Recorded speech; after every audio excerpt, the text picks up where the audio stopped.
భార్యాభర్తల బంధం పార్ట్ 23. హాల్లోకి వెళ్ళిన అర్జున్ అక్కడి నుండి అలాగే బయటికి వెళ్ళిపోయాడు. రూంలో ఉన్న మానసకు దుఃఖం ఆగడం లేదు. ఏంటిది అర్జున్ ఇలా ప్రవర్తించాడేంటి? నిజంగా తనేనా ఇలా కొట్టడం, ఇలా మాట్లాడడం, ఇదంతా తనేనా? నేను ఏం తప్పు చేశాను అర్జున్? నీకు దూరంగా వెళ్ళాలి అనుకున్నాను నిజమే, కానీ నీకు ఆ విషయం తెలిసిపోయింది అనుకోగానే నాకు వెళ్ళాలి అనిపించలేదు. నన్ను బలవంతంగా ఇంట్లో నుంచి పంపించేస్తావా అర్జున్? నేను ఖచ్చితంగా వెళ్ళిపోవాలి అని నువ్వు అంటే నేను వెళ్ళిపోతాను. దానివల్ల నువ్వు సంతోషంగా ఉండగలిగితే చాలు నాకు అనుకుంది. మానస రూంలో నుండి బయటకు రాలేదు. పల్లి వచ్చి పలకరించినా మానస పలకలేదు. మధ్యాహ్నం అవుతుండగా అర్జున్ ఇంటికి వచ్చాడు. హాల్లో కూర్చొని పల్లి అన్నాడు. సార్ అన్నాడు. పల్లి వచ్చి ముందు నిలబడి ఒక స్ట్రాంగ్ కాఫీ ఇవ్వు అన్నాడు తల గట్టిగా పట్టుకొని. అలాగే అని వెళ్ళి కాఫీ తెచ్చి ఇచ్చాడు. సార్, మానసమ్మ ఉదయం నుండి బయటకు రాలేదు, రూంలోనే ఉన్నారు. కనీసం మంచినీళ్ళు కూడా తాగలేదు అన్నాడు. అర్జున్ టక్కున పల్లి వైపు చూశాడు. తను ఊరికి వెళ్ళలేదా అన్నాడు ఆశ్చర్యంగా. మీరే చెప్పారు కదా సార్ ఇద్దరం వెళ్తామని. అలాంటప్పుడు మీరు వెళ్ళకుండా మానసమ్మ ఎలా వెళ్తుంది సార్ అన్నాడు. అర్జున్ లేచి రూమ్ దగ్గరికి వెళ్ళి డోర్ ఓపెన్ చేశాడు. మానస బెడ్ మీద కూర్చొని ఏదో ఆలోచిస్తుంది. మొహం ఒకవైపు ఎర్రగా కందిపోయింది, వాచింది కూడా. జుట్టంతా చెదిరిపోయి ఉంది. అతన్ని చూడగానే మానస లేచి నిలబడింది తల దించుకొని. అతను వచ్చి మానస ముందు నిలబడ్డాడు. మానస తల దించుకుని పక్కకు వెళ్ళడానికి ట్రై చేసింది. అతను అడ్డుగా నిలబడ్డాడు. మానస తల పైకెత్తలేదు. నేలను చూస్తూ ఉండిపోయింది. అంత నచ్చిందా ఫ్లోర్ అన్నాడు. మానస మాట్లాడలేదు. మానస అన్నాడు తన చేతిని పట్టుకొని. మానస అప్పటికీ మాట్లాడలేదు. నువ్వు వెళ్ళలేదా అన్నాడు. లేదు అన్నట్టు తల మాత్రం అడ్డంగా తిప్పింది. ఎందుకు అన్నాడు మానస మొహాన్ని పైకెత్తి. మానస కళ్ళ నిండా నీళ్లు నిండిపోయి ఉన్నాయి. కళ్ళు మూసుకుంది. దాచినంత మాత్రాన కన్నీళ్లు దాగవు మానస అన్నాడు. ఆ మాటతో అంతసేపు కనురెప్పల వెనుక దాగిన నీళ్లు జారుకుంటూ బయటకు వచ్చేశాయి.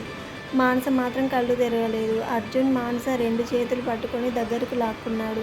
అతని స్పర్శలో ప్రేమ స్పష్టంగా మానస మనసుకు అర్థమవుతుంది. ఎంత హాయిగా ఉంది ఇప్పుడు ఇతని స్పర్శ. వెంటనే అర్జున్ని గట్టిగా హగ్ చేసుకుంది. వెంటనే ఏడ్చేసింది. అర్జున్ మానసను ఆపలేదు. తను తన తలను గుండెలకు అదిమి పట్టుకొని సైలెంట్గా ఉండిపోయాడు.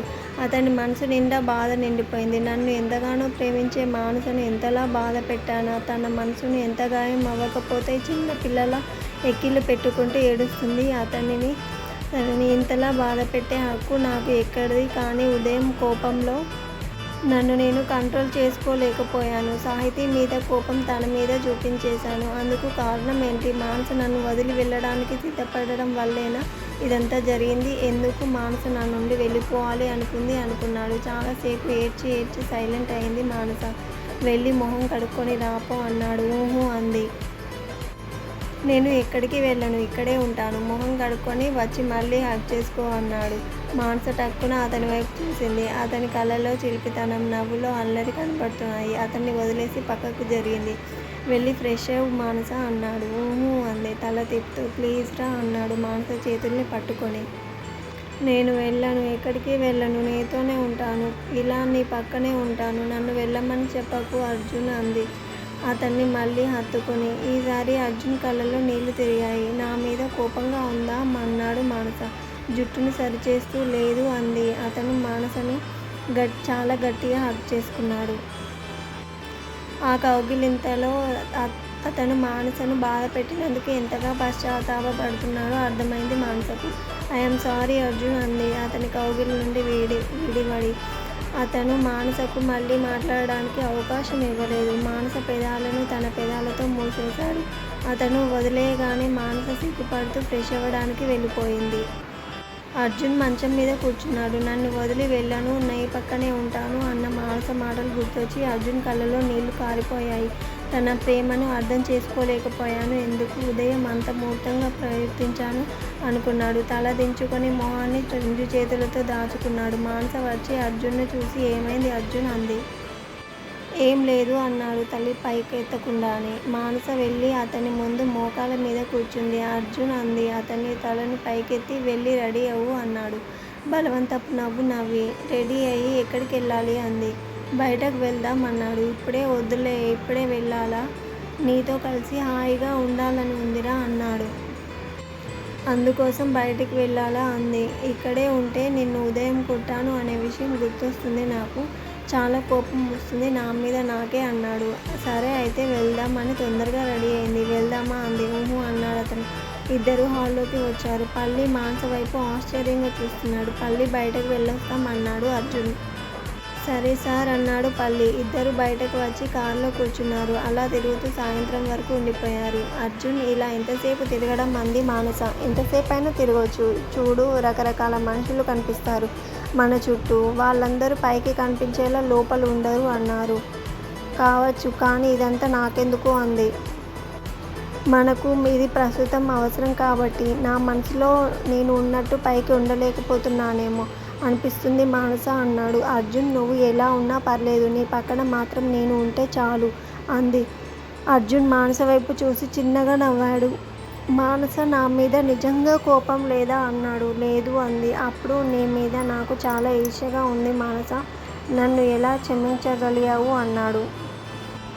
అర్జున్, నువ్వు నా భర్తవి. నన్ను కొట్టే హక్కు, తిట్టే అధికారం రెండూ నీకున్నాయి. కోపంలోనో బాధలోనో కొట్టేశావు. అంత మాత్రానికి నేను నీతో కోపం పెంచుకొని నిన్ను దూరం చేసుకోలేను అంది. థ్యాంక్ యూ మానస అన్నాడు మానస చేతిని పట్టుకొని. అర్జున్, ఇక వెళ్దామా అంది మానస. సరే అన్నాడు. ఇద్దరూ ఇంటికి వచ్చేశారు. మానస మనసు కూడా చాలా హాయిగా ఉంది ఇప్పుడు. పల్లి, ఈరోజు భోజనం రూమ్లో పెట్టు, మేము అక్కడే తినేస్తాము అన్నాడు. సరే సార్ అన్నాడు పల్లి. మానస, అర్జున్ ఇద్దరు గదిలోకి వెళ్ళిపోయారు. మానసకు చాలా హాయిగా ఉంది. థ్యాంక్ యూ సో మచ్ అంది.